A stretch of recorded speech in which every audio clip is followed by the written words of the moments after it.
Hey guys, what's up? Roshi is here. Today we're taking a look at the new Stormbreak cards.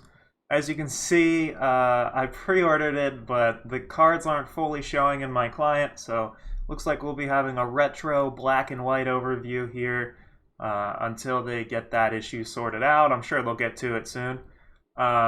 Anyway, let's just take a look at the cards. I'm going to go through them card by card, talk about whether or not I think they'll find a place in the meta and potential decks for them. So we'll be doing that. So Thieving Fox, this is actually Mercurio's Blues card. Unblockable, Infiltrate, look at the top card of the enemy's player deck. You can draw it, or the next one. I find this card to be interesting, but I don't want to play a 3-drop that dies to Blazing Salvo. It basically, when it enters the battlefield, it does nothing immediately, so you need this card to survive, and it's about as fragile as a card can get. So I'm going to say this one's a negative, maybe Expedition playable, but, you know, it's the kind of card where you have to have too much going for it to just be okay. Gentleman John Deangelo. Each player chooses 2 cards in their hand to keep, and the rest gets to go into the market. This is one of the older spoiled cards. I like this card. It probably goes in like a Blow the Dam deck. You can also play this in a way similar to Equalize, where you just dump your whole hand and play a bunch of ramp cards, slam this in the board, and just discard your opponent's whole hand. So look out for maybe some rampy Xenon strategies that don't want even, or maybe they are even and they're ramping and then they're grabbing this out of the market just to like punch some hands down to size. Or, you know, blow the dam.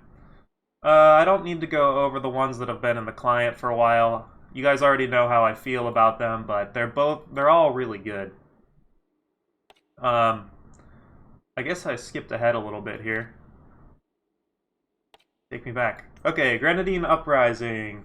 Once per turn, you may pay 3 to play a 2/1 Grenadine with charge that dies at the end of the turn. When one of your units with more attack dies, set this ability to that attack. At first glance, I'd say this is bad. But when I think about it more, it seems like something you could play this, and then should you play some big spaghetti monster, like, after a while, just every turn churning out a guy starts to seem a little more reasonable. I could see this going in like a Rat Cage Shrine deck or something, and then that starts to make this card make a lot more sense. So something like that could be interesting.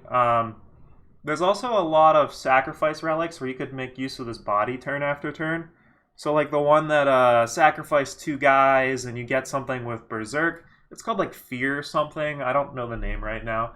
But I could see this card comboing with that. Or just like align the Tesseract. Okay. Randomly rearrange the cost of all the non-power cards in your deck.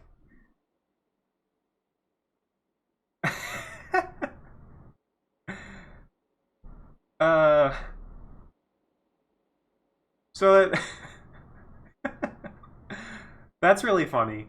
The way I could see this card working is I'd want to broker something like 8 of the Horu, or what's that ridiculous? There's that shadow card, the Witching Hour. Something like the Witching Hour. We'll broker that into our deck. Then we slam Eccentric Officer and play those cards for way cheaper. At the top of my head, that seems to be the way to break this card, so we're going to see some memes in the future with this.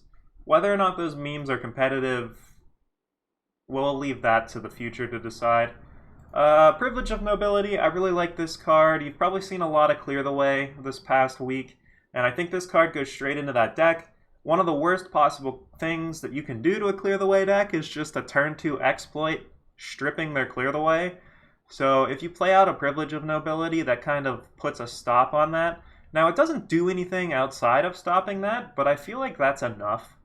Also, if you're playing like a Clear the Way deck in Expedition, turning off cards like Equalize seems fine, and there's Exploit in Expedition as well.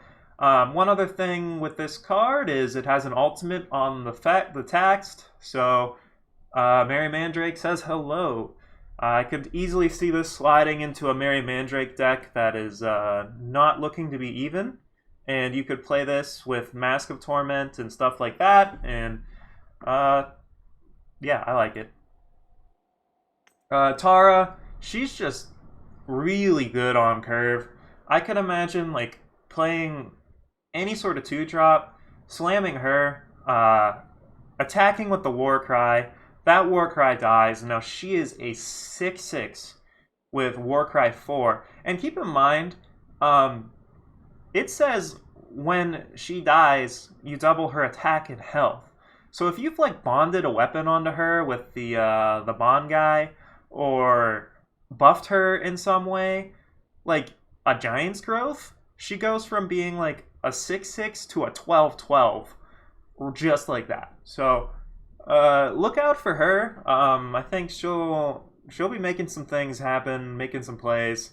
It's been a while since we've seen a good Warcry card, but between this and the Brel change, I think we might see some more Warcry.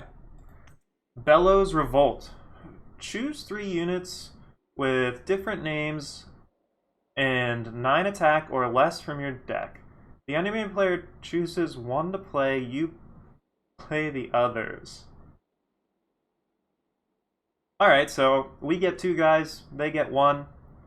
The trick to cards like these is finding a way so that even if they get a card, we don't get affected by it.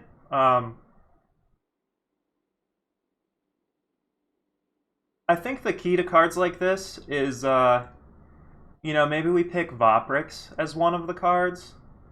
And they have to have different names, so if there's any other cards similar to Voprix, we play Voprix, we have some other card, and then some other card, and then they'll have to pick Voprix, or, we take... and I might be getting it over my head, but the idea is if you can play some cards where it just negates them having a card, like we could play Voprix, and then there's that, 9-drop that enters and just kills a unit. So, regardless of what they pick, we're going to end up with a big person. Or you could just play 2 big things and break parity with, Xenon Obelisk or something. But, interesting card. Like the idea of it. I don't like that it's 9 power. So, yeah. Play a Permafrost on an enemy unit, or create and draw a 4/4 Storm Dancer with flying. I actually really like this card, and the reason why is I like playing a curse deck, and in curse decks, Permafrost is always the best possible card you could be playing. I don't think it'll be very often where we play the second half of this card, but it's nice to have a little fallback, and being able to Permafrost at instant speed seems fine. Definitely look to see an update on my curse deck going into the future. Glenn Fasciata, 4 power, 1/1, play a 3/3 Mandrake. When she's transformed, play a copy of the new unit. Whoa. Okay. This card looks really fun. I can see some crazy reshape shenanigans going on here. The fact that it makes 2 bodies is nice. This could be the kind of card that makes cards like Mass Polymorph actually playable.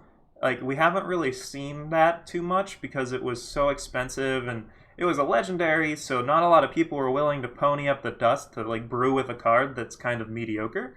So this could be the kind of card where it makes Mass Polymorph actually good. Which, if you don't know, it's 5 power warp, transform each of your minions into one that's 1 cost more. So if you combo that with something like Broker, that's pretty good. So we made it through all, we already went over these, so we'll keep going forward. Crafty Occultist, a lot of people have been saying this card's going to be great. I tend to agree. The fact that it puts out a Grenadine and can also get flying seems solid. And even if it was just summon, discard 2, it would probably, like discard 2, draw 2, it would probably be fine. One of the things I saw the boxer mentioned that's actually kind of interesting, if you have no cards in your hand, it doesn't say you may discard 2, then draw 2. It just says discard 2, then draw 2. So if our hand is empty, this is actually just a draw 2. Now, you won't get the Grenadine or Flying, but it seems good. I like this card. Devastation, I talked about this in another video, but I think this is a fine market card. If you're going up against Speaking Circle decks and etc., they're just playing all kinds of things, you're more than happy to slam this down, pop a unit, pop a site, pop a relic, and hopefully get a power boost to do some more things. So even if it is a 6 cost, if you're playing this in the late game, you might actually replace the power you spend on it with power that your opponent just had holding up and be able to do another thing. So pretty exciting market card. I don't really see a world where this is main deck, but you know, prove me wrong. Evacuation Plan, another card we've seen already.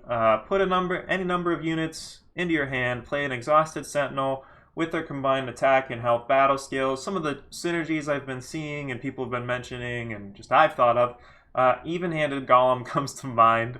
You know, anytime you can bounce your Golems back to your hand, you're more than happy to do that. Play them again, draw number 2. Or if you're playing a deck where abilities matter, you can assemble Voltron and build together your own massive Sentinel and just smash. Give it Aegis, and Killer, and Overwhelm, and Revenge, or whatever you'd like, and really pop off that way. So, interesting to see what people eventually do with that card. Also, not to mention, just reusing any battle skills. Like, I mentioned it with Golem, but just like, you can Plunder again, you can use a Summon ability again, all kinds of fun stuff, and you don't really lose that much board presence in the process. Especially if it's something like Endurance and Killer, you can really make use of some of those better abilities. Storm Mirage. It's a wall! I like this kind of card. It'll be interesting to see. I like that it has Aegis. One of the problems with cards like this is you'd play it out and, like, you know, it's for aggro and stuff. This card would, like, block Milos and stuff. And you'd play it, and then they'd just, like, burn it and just trample over it and, like, blah. But since it has Aegis, it's going to be a lot harder for people to punch through this. They'll have to actually use pump spells. And I actually see this card being somewhat okay. Speaking of cards with lots of abilities that we want to abuse with Evacuation Plan, this has Flying and Aegis on it for 2 power. That seems really strong. I could see a deck with like Hero of Aegis or Hero Champion of the People. I don't know. It's the 3-drop that gets abilities when you play other abilities. Like, we play that. We play Storm Mirage. And now that thing is a 3-power 4/4 with Flying, Aegis, and Ambush doesn't matter, but Ambush does give us that little extra pump. So that's cool. Sawmill. I really like this card. The fact that it doesn't fly and it's a Valkyrie and has wings is weird to me, but its flaws aside, a 5-power 6/6 deadly, this thing is going to trade with whatever it slams into.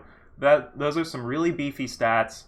In an aggressive matchup, this can actually be a life gain spell. You know, Yeti's knocking you down to like 4 or 5, and like they're looking to untap and kill you, and you slam this and gain like 8 life and have this massive blocker on the board. That can be the difference between winning and losing a game. And on the flip side, if you're playing a deck with like Silverblade Menaces and stuff, which were Shadow, you can slam this down, and now your opponent that's been like gaining life the whole game or trolling or whatever, they're at 13. You slam a Silverblade Menace and that might just kill them. So that's pretty exciting. Gravity Rifle, we've seen this card. I like this card. It can directly attack the enemy player if they don't have flyers. One of the cool things about this card is being a 5-power, like, gain 8 life. Like, we can look at this card as 5-power, like, gain 8 life. They're probably not going to be able to punch through on combat to just kill this right away. And So we can slam this, like clear out flyers, and then start hitting our opponent, or, you know, just clear a flyer, just gain some life back, and like that's fine too. Getting 8 armor for 5 power invested seems pretty solid, and being able to pop flyers in the meantime is fine. Like you can pop Icaria with this, Valkyrie Enforcer, that annoying merchant. You can start machine gunning down, quite literally machine gunning down. I guess that's more of like a tri-barrel revolver than a machine gun. Yeah, it's got a chamber, so I guess we're like Wild Westing down Lord's Thyre Tower tokens and stuff. I like it. It's an interesting card. It'll be cool to see what people do with it. Endless Step Rebuilder. This is just a very overcosted, overstated, undercosted, overstated body. With the downside, you have to put units from your void into your deck. If you don't, he gets exhausted and you take 2 damage. So we're going to need either a deck with a ton of units in it, or we're going to be playing cards like Vinegrafter and etc. to just fill our void, and then it's really not that much of a downside. Whether or not we want to do that, to just play a 3-power 6/5 and Argent Port Kellers, I'm not sure. But one thing that intrigues me about this is this card reminds me of cards like Tarmogoyf in the past. And, you know, we can play this out and then, you know, play out some other units and just have a really aggressive beater that just wins the game on its own while we're playing. So I'm excited for that. Geraldine Lifesteal. Look at this. It looks like a robot chicken. Draw a unit or a spell that deals damage from the top 3 cards of your deck and discard the rest. Yep, I'm all aboard this. I love this card. 2 power, 1/3. Those are some good stats there. Drawing units or spells. We're gonna hit with this pretty often, especially if we build our deck properly. And the typing's good. I mean, the bird doesn't really matter unless you're gonna play like a Mask Maker bird deck, but Grenadine is a good type, and it's cool to have Lifesteal on something without having to force it with Shrine. So yeah, I'm excited for this card. It's so good. It's just so good. Okay, next up we've got Grand Builder. Gain 3 influence in a faction of your choice. Entomb, gain 3 health. If you play this, your Helio will draw you 1.5 extra cards. But one of the key things about this is a lot of the Ascending guys from one of the previous sets, once you start getting to 8 influence, they've kind of, that's their ultimate, they've reached their final form. Like before then, it's only 2% of their power. But Grand Builder is going to just jump us straight up to their final forms on turn 4, or probably at the earliest. And that is there's something to be said for that. Like turn 4, like will be, assuming we've played, you know, 4 time influence so far in the game, and I play this, and then next turn I play another power. Turn 5, I am at 8 influence. So any unit I play from that point is going to buff my lead. So, yeah. And I've also seen people talking about using this to play cards like Silver Nightmare, or Silver Knight, the like removal spell. There's an entire cycle of cards from that block that are just really heavy influence costs and really hard to play, but this turns those on. Another card that comes to mind that there's like a cycle of cards where it was 4 influence of the main faction, and then you needed influence from other factions to make them good. So there was like Shared Visions, there was Rebuild. Rebuild really seems to pop out to me for a card like this. The other thing to keep in mind, this is an even card. So even-handed Golem decks are more than happy to play this card and turn on whatever Ascending unit they have in their deck. So look out for that card. It's going to make waves. And yeah, we've gone through all the cards. It looks like Direwolf updated the client while we were going through this video. So hopefully I'll be able to actually play with them. Real quick, let's go through and take a look at the premiums. Just for fun. It's kind of... just kind of glows and the paper shifts there. I like that. Prosperity, Privilege of Nobility. Another one where it just kind of shines. Nothing too crazy. Prosperity of the Reach. I like the candle here. This one's pretty sick. I think this is one of the better ones. Tara just kind of shimmers and her hair moves. Meh. This one.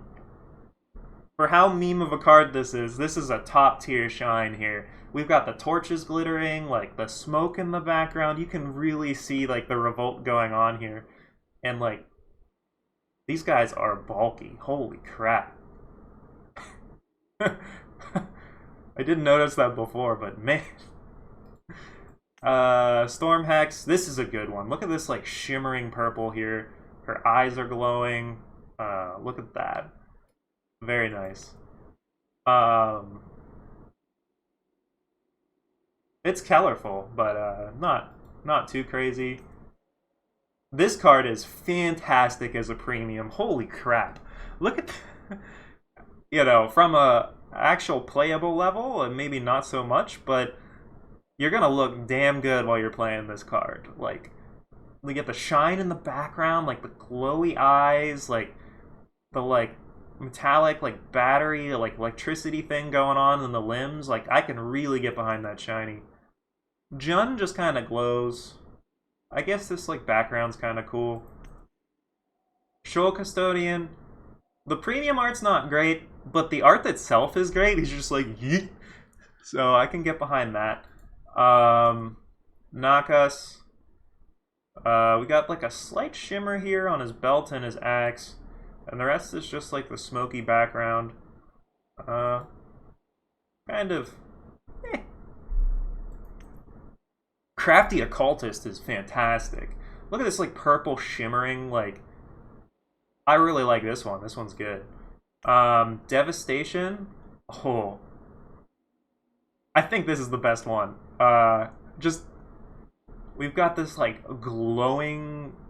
purple tornado with like red inside, electricity coming out of it. This is madness. Like, I'm not sure any card can top this.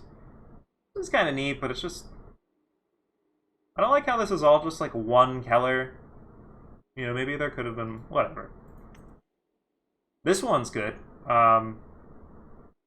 Similar to the other card where it's only one color, but we've got this like really cool shimmer effect going on here, and you can see the tentacles actually moving. I'm into that. This one's pretty good. You can definitely see some movement here on the yellow, and her cloak's like kind of fluttering a little bit. I like this one. I really can't tell a difference between this and the unshiny version. Endless Step Rebuilder. I like this. Can we finally use our ray tracing graphics cards here? Look at this light. There we go. Ray tracing and Eternal.